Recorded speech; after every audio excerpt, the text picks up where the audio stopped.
guys, and welcome back to the Sanctuary, my new and/or returning viewers and/or subscribers.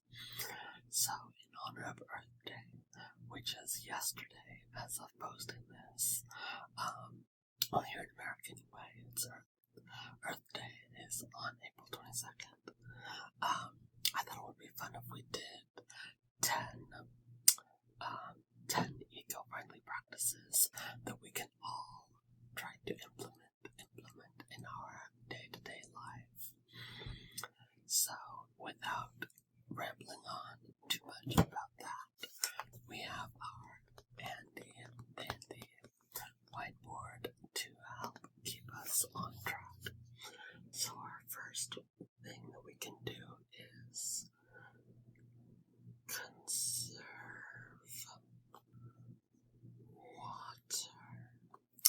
conserve water.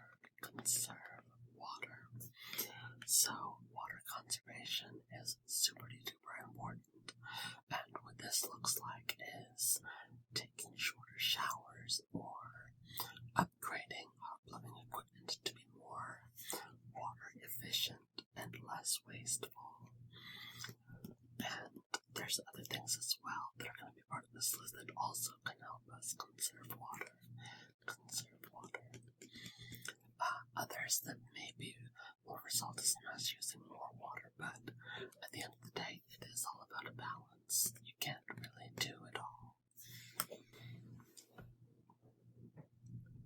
Number 2, green your closet. There we go. Sorry, my writing is kind of sloppy. Green your closet. So what this means is, no, it doesn't mean paint your closet green, although that would be quite fabulous. Let me know in the comments if you like green, what your favorite shade of green is. Mine happens to be celadon. It's almost like a soft, it's sort of in between a mint green and a sage green. It's not quite one, not quite the other, but it's sort of like a soft, almost like a pastel green.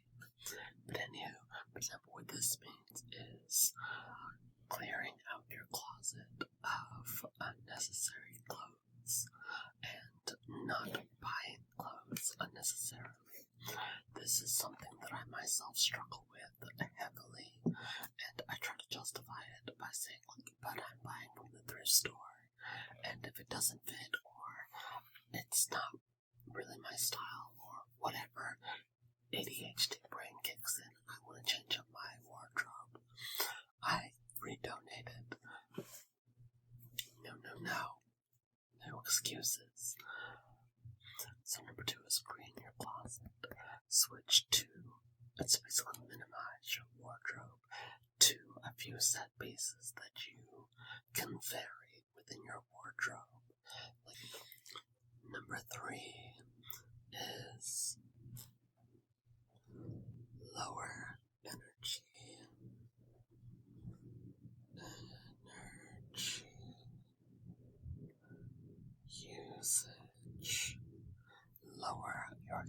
usage. Lower your energy uses. So this involves turning off lights that you are not using. If you are not in the kitchen, you do not need the light on in the kitchen. If you are not using the bathroom, like if you're not living in the bathroom, you don't need to have the light on in the bathroom. This runs up your electric bill as well. Just that right there should be motivation enough to shut off lights, utilize power strips so that if there's sections of cords that you're not using at any given point in time, you can just flick off the power switch. And it halts all power being used for anything that is plugged into that power strip.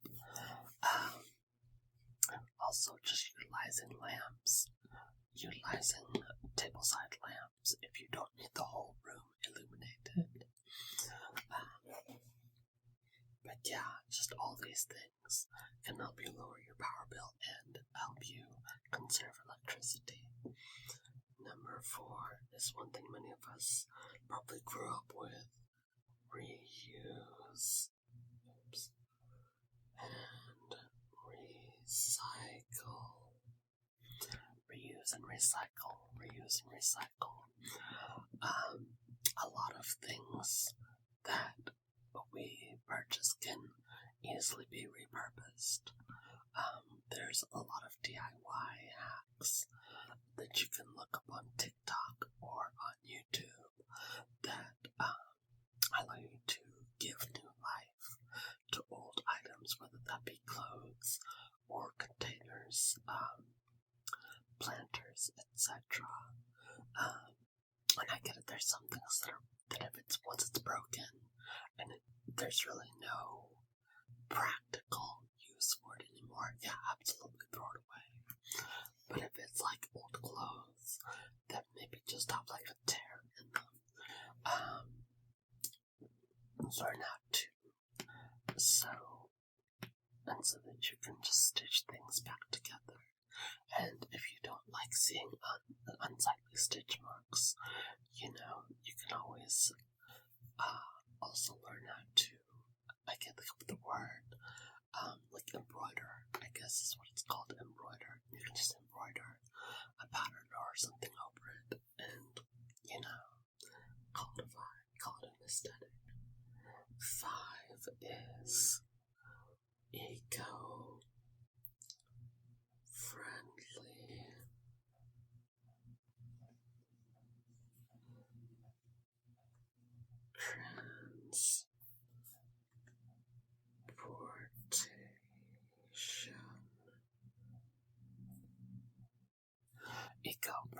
Transportation. Eco-friendly transportation. How many of you still ride a bike in 2026? Okay, now how many of you still ride a bike for practical uses and not just like as fun exercise, like we're talking riding your bike to the grocery store or to work even?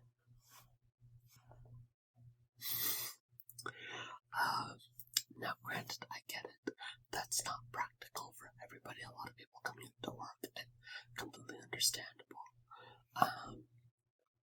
But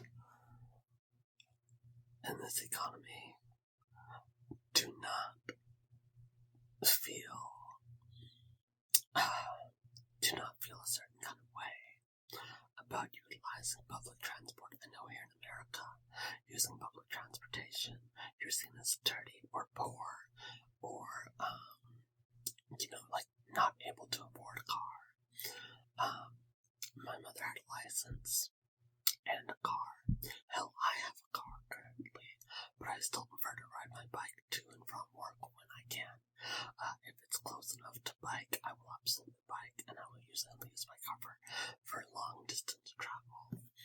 And then number 6 is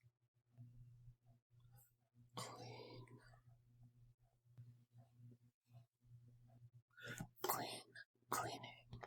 So the use of clean or eco-friendly cleaning products. There are so many hacks out there where there's like create your own natural or eco-friendly cleansers. Like some vinegar, lemon, and baking soda, and you basically got yourself a multi-purpose cleaner. There you go, a free hack from the Midnight Scholar to you, free of charge. But yeah, I myself, so sue me. I grew up on 409. I grew up using 409. It's an American product. That's like a bleach-based cleaning solution, and I swear by it. I don't see myself giving up that one anytime soon.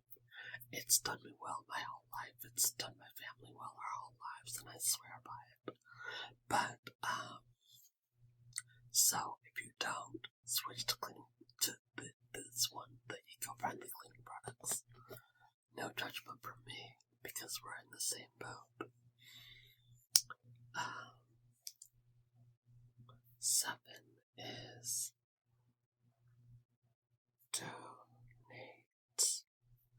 donate. This goes back to the not conserving water, greening your closet. Donate your clothes, don't throw them away. If they are still wearable, they are donatable. If it's just something where it's just like, oh, this was just a funny little trend I was doing for a while, donate it, maybe somebody else will wear it, unironically, you know, especially if it's like some really cute clothes or whatever, donate it to a thrift store, or if you have a clothing donation bin, donate it there. And it doesn't have to just pertain to clothes, it can pertain to other items as well, whether it be kitchen appliances if they're still usable, whether it be like tablecloths, linens, bed sheets, as long as they don't have any dubious stains or bad smells, and as long as the appliances in questions are in still good order, or even home decor, as long as it's not too badly broken, absolutely donate it to a thrift. Number 8, shop local, especially with produce. Support your local farmers market. I cannot stress that enough. Sadly, where I live at, there's not a farmer's market nearby. So, we have like a farmer's market that comes in during the summertime, during like set event dates, but that's just during the summertime. And if that's the case with you, then that's a great time to support your local farmers, support your local community. I try to take advantage of that and take a weekend off from work so that I can purchase from local vendors. But again, if this is not something that is applicable to you, then that's absolutely valid. That is so valid. But if you are able to support local vendors, local farmers, or local markets, then absolutely please do. Because it's just generally good to give back to the community and support local and small businesses. Limit food waste. This is one I am trying to be better about, limiting food waste. So what I'll usually do is I'm starting to get back into the habit again of cooking a meal for my 2 days off, and then preparing meals for the week. Usually they're like leftovers, or like I'll make extra of something, and then just have leftovers throughout the week, and then just keep it in reusable containers, and then so like I'm not eating more than I'm not making more than what I'll eat, and all of it gets eaten, and none of it gets thrown away. This prevents food waste. Also, eating out less. I'm trying to limit how much I eat out, and I'm trying to cut that out completely this year. It's a struggle. I'm doing a little bit better with varying levels of success. But yeah, so limit food waste is number 9. And then finally, number 10. This is going to piss a lot of people off, I'm sure. Delete. Disposable.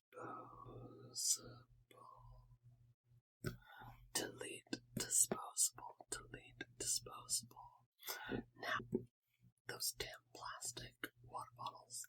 I think plastic water bottles, should be taken out of existence. Like the disposable plastic water bottles that you can get at the grocery store or whatever. Or like at the convenience shop or, at sporting venues. I think those should be done away with. But, I mean, the plastic straws things didn't really go over well. But anywho, especially considering that there are so many different filters, water filters that you can attach to your sink, water filters that are like water filter pitchers, water bottles with built-in filters. I mean, everything is a filter. There's really no excuse to keep using disposable water bottles, disposable dishes, when it's so easy to just wash dishes. So, I've been kind of rambling on. This was a bit longer, but I am super passionate about eco-friendly practices, and especially consider it was Earth Day, and I was super excited to do something like this. But here are, let me hide my ugly mug, 10 eco-friendly practices that you can do, that you can adopt in your life.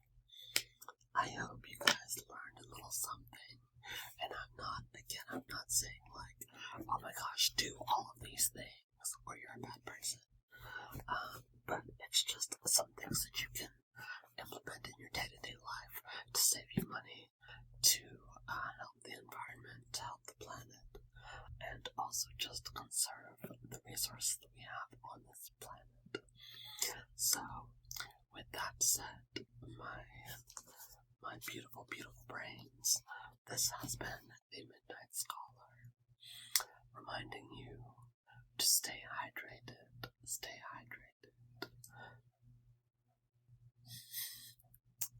whilst conserving water. I'm just joking.